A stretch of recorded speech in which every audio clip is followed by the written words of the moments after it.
what people project on social media Yeah. usually is not the whole story. It's just Right. just a very small part of who that individual really is.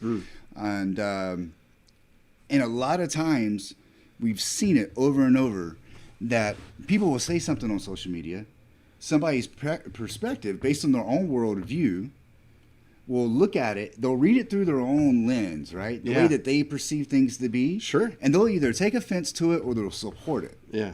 And if they take offense to it, it's like, bam, I got an emotion. I got to respond. I'm going to say something, and I'm putting it out there right now. Yeah. And they kind of, they kind of fall on the sword, right? Yeah. You're like, hey, I'm going to defend my position. Yeah. But the position really, and that's the fallacy in social media, is it's not based on an interpersonal relationship. It's really based on that individual's own perspective of how they perceive things to be, which is in truth probably not reality because they only have that one little snippet.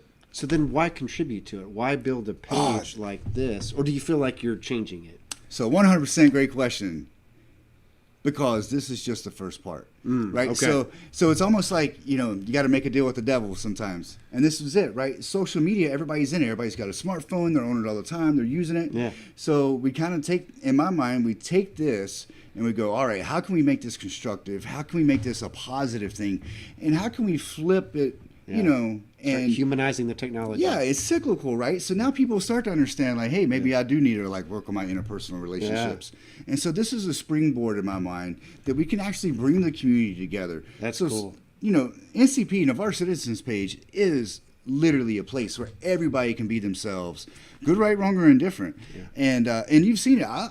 Everybody gets to speak their mind. Right. And not people come at me. And it's it's fine. I know the feeling. Yeah, and it's okay. And people so suspect about certain things, or why are you doing this, or why are you doing that? And I have so many people that will report post, because they don't agree with it. And I'm gonna tell you right now, to everybody listening, I'm not deleting somebody's post. That's their post. It's not mine. Free speech lives there, right? So Imagine that. and that's really it. Yeah. But the second iteration of it is okay. So the page is just to get people. In a centric place that we can, formulate ideas and conversations and bring people together. Now, what do we do with it, right? How do we make it positive? How do we impact the community in a positive way? Yeah. And that's really what this weekend is about. That's why awesome. That's why we're getting together and to get back to the community, right?